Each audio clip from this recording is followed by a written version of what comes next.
The anime begins with Kanan, the daughter of Beelzebub, the archdevil of gluttony, who had suddenly grown bored of the food in the demon world. Yearning for something new, she asks her father for permission to visit the human world, where she can feast on what she considers the most exquisite delicacy, human souls. Beelzebub agrees, but warns her to be careful of the angels she might encounter. Kanan, however, simply smiles and reassures him that everything will be fine. After arriving in the human world, Kanan enrolls at Huhan Academy. With her striking beauty and sharp intellect, she effortlessly wins over both students and teachers, eventually rising to become the head of the disciplinary committee. And now, as she looks over the academy, Kanan can't help but smile, because from now on, this place will be her ranch, and everyone in it will be her livestock. Then one day, while Kanan observing the students from the window, she suddenly got hungry. Even though she wanted to wait a little longer for their souls to become more mature, she thought it wouldn't hurt to eat just one. Just then, she noticed a student with a rare soul, brimming with vitality, which made her drool. Unable to wait any longer, she used her magic to lure him into a classroom alone with her. There,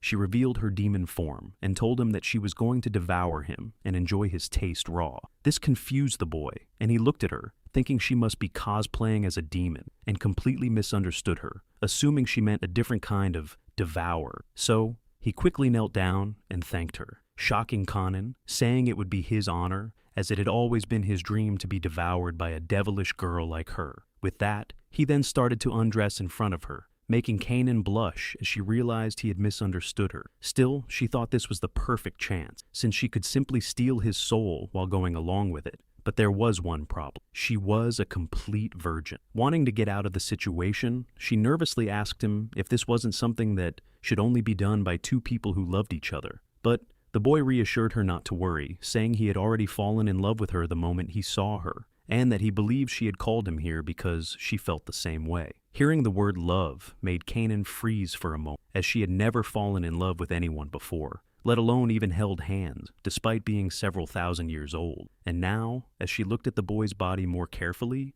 she realized he might just be her type. Looking at her flustered face, the guy then apologized, thinking it must have been too much. So, he suggested that they start by dating first, which Kanan nervously agreed to, only to regret it later, as she asked herself what kind of crazy contract she had just made. By the way, the guy's name is Yuji, who is also a complete virgin. Later, he told his friend Masurao about it, who found it hard to believe that someone like him could find a girlfriend. Curious, she asked him how far they had gone, and whether they had called each other by their first names yet. This surprised Yuji, making him realize they hadn't done that. So, he decided to confront Kanan afterward, asking her to call him by his first name from now on, since they were now dating. This confused Kanan, as she didn't understand why he was so worked up over something as simple as a name, though she found it adorable. However, just as she was about to call his first name, she suddenly became embarrassed and couldn't get a single word out. Still not wanting Yuji to notice, she quickly made an excuse. If he wanted her to call him that so badly,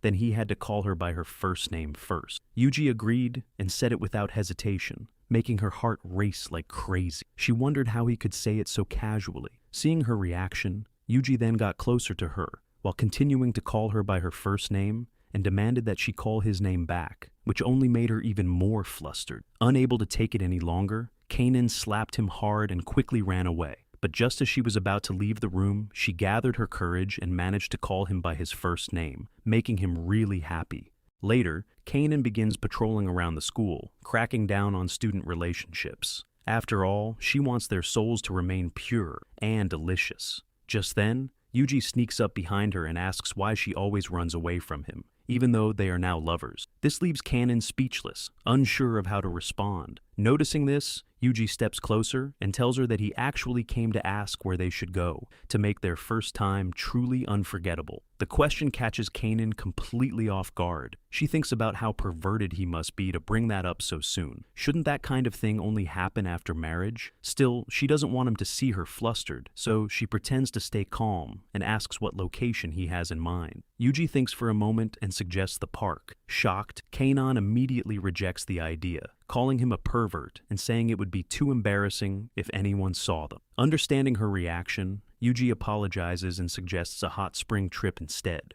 which Kanan rejects him again, calling him a dummy and saying their first time should be somewhere private, like a bedroom or something. Only then does she realize that Yuji was actually talking about where their first date should be. Embarrassed by the misunderstanding, Kanan quickly runs away. After the school ends, Yuji comes to meet Kanan again and asks her to walk home with him. Kanan agrees, thinking this time she will finally put him in his place. However, little does she know, it is harder than she expected. Just walking side by side with him makes her heart race non-stop. Seeing this, Yuji becomes confused and doesn't know what is going on, so he offers his hand, suggesting they should stay even closer. This makes Kanan blush even more because, according to what she knows, holding hands might somehow lead to pregnancy. Still, she doesn't want to refuse, afraid he might think she's inexperienced. So, she comes up with another idea. She decides to tie his hand and hold the leash, thinking it's basically the same as holding hand. Yuji agrees and even enjoys it. He misunderstands her, believing she wants to keep him by her side so badly that she'd go this far to control him. That only annoys Kanan more, since that wasn't her intention at all. Embarrassed, she suddenly runs off, forgetting that she's still holding the leash,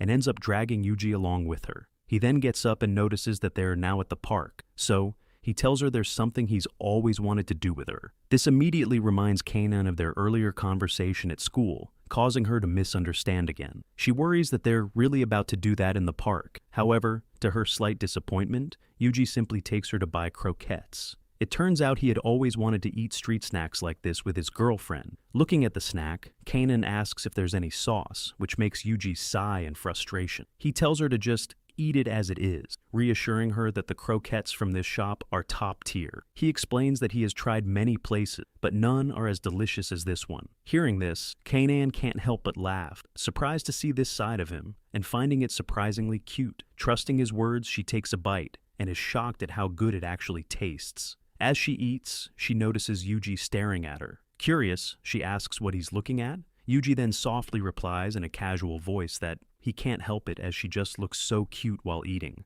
making her blush once again.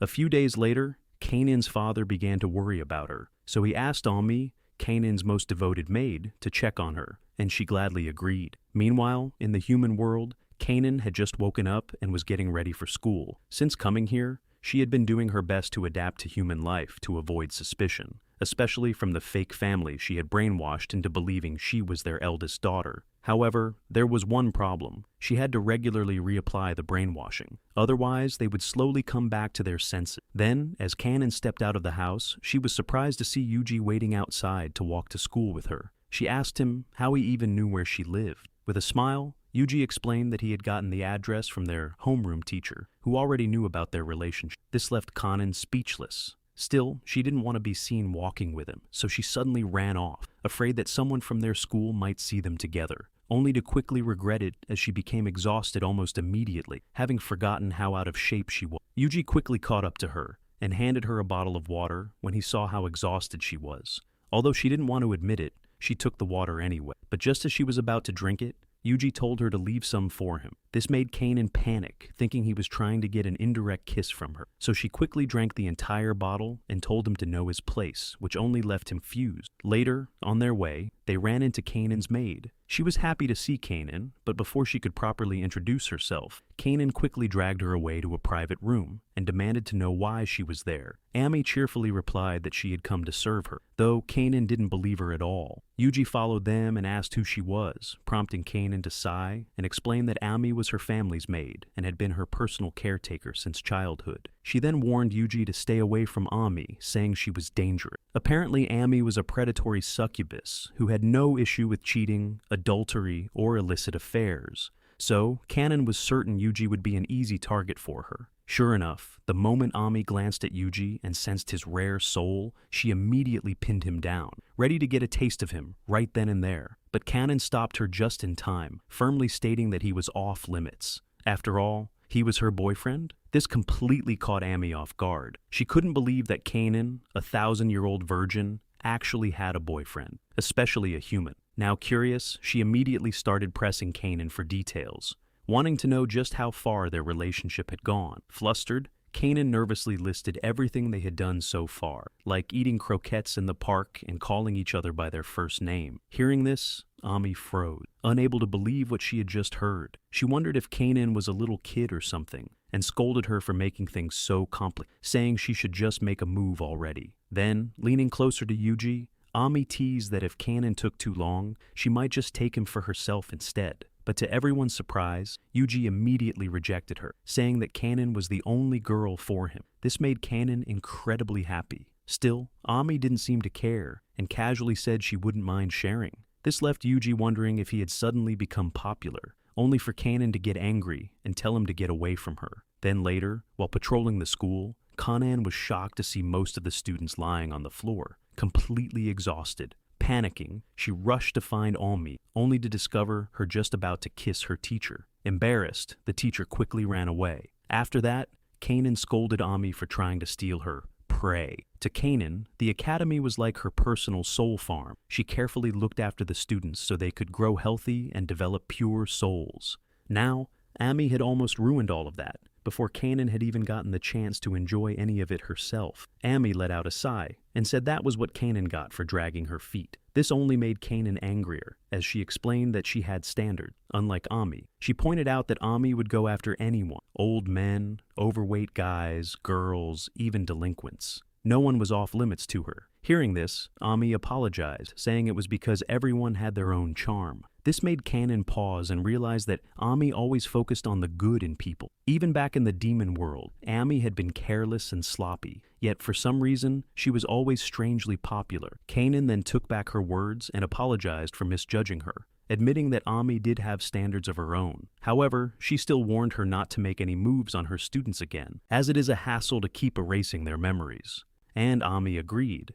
Kanan then grew curious and asked Ami if she found Yuji attractive. Ami didn't answer and simply said it was a secret. This made Kanan uneasy, worrying that Yuji might fall for Ami's charms when she wasn't around. Because of that, she decided to stick close to him all day. She made up an excuse, asking him to help her keep an eye out for students causing trouble around the school. However, she quickly began to regret it. For some reason, Yuji kept bumping into different female students and accidentally charming them. As if that wasn't enough, he suddenly received a message from his friend, Masurao, asking him to stop by her place because she had made too much food. This only made Kanan even more upset, and she immediately told him not to go. After school ended, Kanan was still angry at Yuji. This time, though, she swallowed her pride and told him to focus only on her. This caught Yuji off guard, but he found her jealousy cute and gently patted her on the head, making her blush. Meanwhile, Ami watched them from afar, still finding it hard to believe that Kanan had fallen in love with a human. She couldn't help but wonder what would happen if Kanan's father found out. Even so, seeing how happy Kanan looked made Ami quietly root for her. With that, Ami glanced at a nearby teacher and smirked, saying she'd go have some fun of her own. The next day, while shopping, Kanan unexpectedly ran into Kyugi having lunch with another girl. Nearby, the maid secretly watched the scene unfold with excitement, eager to see how everything would play out. The moment Kyugi noticed Kanan, his face lit up with joy, completely convinced that fate had brought her to him at the perfect time. Kanan, however, was far too irritated to share his excitement. Cutting him off, she immediately demanded to know who the girl beside him was, especially since the two seemed so close. Completely unaware of the tension in the air, Kyugi casually introduced the girl as Masurao, his childhood's friend. But the girl instantly grabbed his collar and sharply corrected him, saying that her name was Nideko. She reminded him that she hated being called by her last name. Seeing this only irritated Kanan even more, making her think the two were openly flaunting their relationship right in front of her. Then it suddenly hit her. Nadeko must have been the childhood friend who had been talking with Kyugi on the phone the other day. Just then, the maid suddenly joined the conversation out of curiosity, asking what it had been like growing up as humans and whether they had any especially juicy stories to share. This startled Kanan, who wondered how long the maid had been standing there, but no one paid attention to her reaction. Nadeko simply smiled and explained that their relationship was nothing unusual. They were just normal childhood friends who used to play together at the park and occasionally have sleepovers. Hearing this only fueled Kanan's frustration, to the point that she briefly wondered if she should just eat both of them and be done with it. Sensing the dangerous atmosphere, Nadeko quickly turned toward Kanan, confused by the intense glare she was receiving. She then asked Kyugi who Kanan was and whether she came from some kind of shady background. Only then did Kyugi realize that he had never introduced Kanan to her. So he quickly explained that Kanan was the girlfriend he had mentioned before. This completely shocked Nadeko. Finally understanding the reason behind Kanan's icy stare, she realized that Kanan had clearly misunderstood her relationship with Kyugi. Panicking, Nadeko hurriedly explained that they were only this close because their parents were friends and that she and Yuji were simply childhood friends. But Kanan responded with a chilling smile, asking if Nadeko was trying to brag about it. Caught off guard, Nadeko quickly tried to explain further. She said their families had known each other for years, that they were only neighbors, and that they had gone out today just to run a quick errand together, not for a date. Unfortunately, Kanan interpreted every word in the worst possible way. In her mind, their parents approved of their relationship, they lived close to each other, and they even went shopping together. To her, that clearly meant they were on a date. Finally reaching her limit, Kanan broke into a wide smile and calmly declared that she understood. Out of kindness, she would graciously spare Nadeko's life while turning the rest of her into feed for the pigs of hell. Hearing that, Nadeko immediately realized that Kanan had completely misunderstood everything. Watching Kanan's unsettling smile, Nadeko couldn't help but wonder if this was what happened when someone's anger went far beyond its limit. Desperate, she turned to Yuji and begged him to clear up the misunderstanding. Unfortunately, Yuji was too busy admiring Kanan's beautiful smile to hear a single word she said. Panicking even more, Nadeko quickly blurted out that she was only jealous because someone as wonderful as Kanan had chosen Yuji, and that she hoped Kanan would become his wife someday. Hearing that, Kanan finally came back to her senses. Blushing shyly, she told Nadeko not to call her Yuji's wife because it was embarrassing. But then her expression suddenly turned serious again as she declared that she liked Nadeko for a lower life form. The words hit Nadeko surprisingly hard. Not even her own father had ever spoken to her like that before. And yet, for some reason, she felt something strange deep inside her begin to awaken. That night, Ami couldn't stop teasing Kanan about what had happened earlier, saying it had been fun seeing that side of her. Still, Ami admitted she was a little disappointed that things hadn't turned into a full-blown catfight. Kanan scoffed and blamed everything on Kyugi. Despite being bound by their lover's contract, he had gone and shared a meal alone with another girl. Hearing this made Ami wonder if it was really okay for Kanan to keep acting romantic with Kyugi like this. Wouldn't she become too emotionally attached to properly devour his soul in the end? Those words made Kanan freeze, as she had completely forgotten about that part. Still, Kanan quickly convinced herself that everything was under control. She then imagined herself in a boxing match with him, thinking that if she could tame him with her charms and lower his mental guard, she would eventually be able to make him offer his soul to her willingly.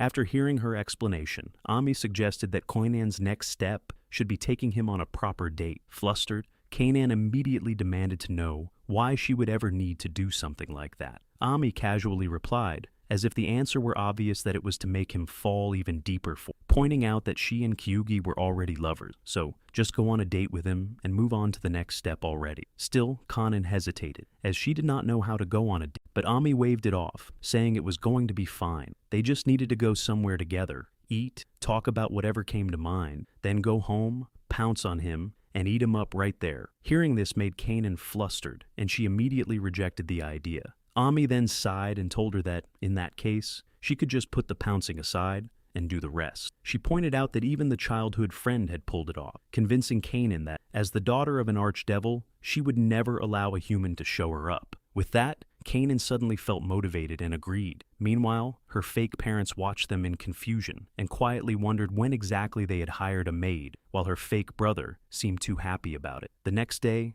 Kanan gathered her courage and tried to ask Kyugi out. Trying to play it cool, she mentioned that her schedule had an opening this weekend, so she would be free. However, the moment she was about to ask him, she stuttered and ended up asking him to go to a wrestling duel instead. Kyugi agreed and said he was looking forward to it, while Ami, who was watching nearby, looked completely disappointed. Having had enough, Kanan then stood up, got right in his face, and told him that what she actually meant was that she was asking him out on a date and that he should meet her at the station at 11 this weekend. After that, Kanan rushed out of the room, her heart racing like crazy, still unable to believe she had managed to ask him out. Meanwhile, Kyugi wondered if he was dreaming. Later, on the day of the date, Kanan took him to Sky Tower, the tallest building in Japan. This made Kyugi excited. Watching his reaction, Kanan smiled to herself, deciding to let him enjoy the moment while it lasted. Soon, he would be completely at her mercy, willingly giving her his soul. Her plan was simple: She wanted to use the height to trigger the suspension bridge effect, making Kyugi mistake his fear and racing heartbeat for love, causing him to fall head over heels for her.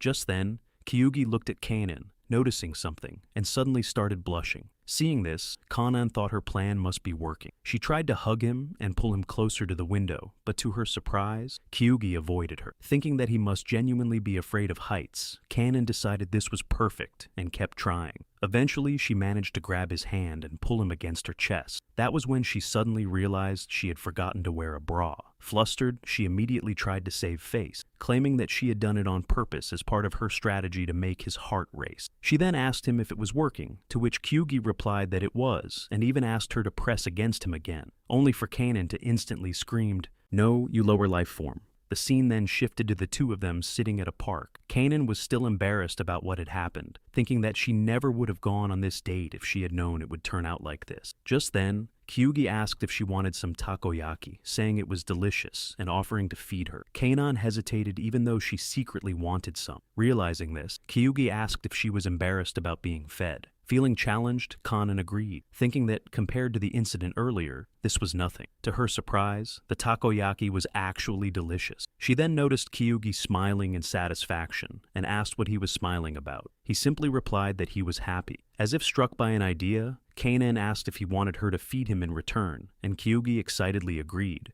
Unfortunately for him, the moment she brought the takoyaki close to his lips, she mischievously ate it herself instead, teasing that he should learn his place rather than expect her to actually feed him. But Kyugi just smiled and said he was glad to see her smiling since she had seemed down earlier, even though it was their first date. Hearing that made Kanan blush, touched by his word. The next day, Ami carefully planned how to push Kanan and Kyugi toward taking the next step after their surprisingly successful date. Then, as she looked out the window, she spotted Kanan coming out of gym class and running into Kyugi on the way. Excited, Ami thought this would be fun to watch. However, to her shock, Kanan suddenly turned cold the moment she saw him. She kept her distance and subtly, but firmly, stopped Kyugi from getting any closer. This immediately made Kyugi panic, wondering if he had done something wrong. After everything they had shared on their date, he began to worry that maybe Kanan had only been interested in his body from the start. That immediately made Kanan flustered, and she quickly shot down the ridiculous claim. She revealed that the reason she had been keeping her distance was because she was drenched in sweat after gym class. Hearing this, Kyoji's eyes widened, but instead of backing away, he told her he wanted to smell it. Shocked, Kanan asked if he had lost his mind, but Kyugi didn't care and kept walking toward her. He reassured her not to worry, saying there was no way the scent of the person he loved could ever smell bad to him. Hearing those words touched Kanan deeply. Blushing, she finally allowed him to come a little closer, letting him catch the faintest trace of her scent. Time then seemed to stretch as Kanan stood there, painfully aware of how close Kyugi was. Then, with a serious look on his face, Kyugi told her that she actually smelled like Tadic detergent. This immediately annoyed Kanan, since she thought he had been smelling her, not her detergent. While arguing with him, she accidentally dropped her towel. Without hesitation, Kyugi offered her his own towel. However, as Kanan took it, she unintentionally caught his scent and was surprised by how nice it smelled. Noticing her reaction, Kyugi asked if his towel smelled good. Realizing what she had just done, Kanan immediately snapped back to her senses and quickly denied it, insisting that she hadn't been smelling it at all. Meanwhile, Ami watched the entire exchange and let out a long, defeated sigh, thinking at this rate, it might take them 5,000 years just to reach the kissing stage. Clearly, this situation wasn't going to fix itself, so Ami decided she would help them herself. Later, while Kanan and Kyugi were patrolling the school, Kanan suddenly realized that her hearing seemed to be getting worse.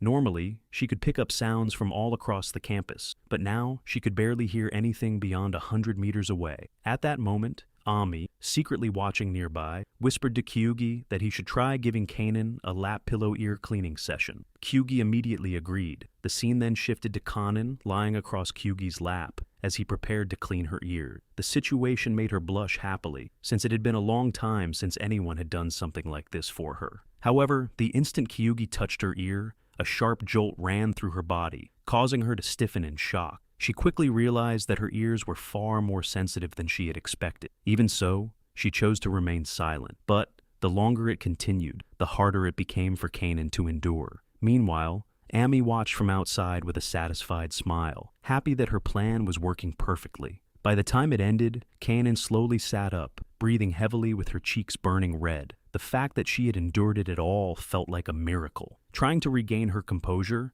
she forced herself to speak in a teasing tone, muttering that his technique wasn't very good. Kyugi blinked in surprise, clearly not expecting that reaction. Taking her words seriously, he immediately offered to try harder and suggested cleaning her other ear more carefully this time. Hearing that, Kanan completely froze, not knowing how to respond. At that exact moment, Nadeko happened to be nearby while looking for Kyugi. As she approached the room, she suddenly heard strange, breathy sounds coming from inside. Her face instantly turned red as her imagination began running wild. Then, without warning, the door suddenly slid open and Kanan rushed out, leaving Nadeko even more shocked as she wondered what the two of them had been doing in there. Meanwhile, Ami watched the entire scene with an annoyed expression, thinking that it was probably time to move on to Plan B. The next scene shifted to Kanan's office, which had become unbearably hot because the air conditioner had broken down. Completely unbothered by the heat, Ami relaxed inside an inflatable pool set up right in the middle of the room in nothing but a swimsuit. She invited Kanan to join her, but Kanan had absolutely no intention of getting in.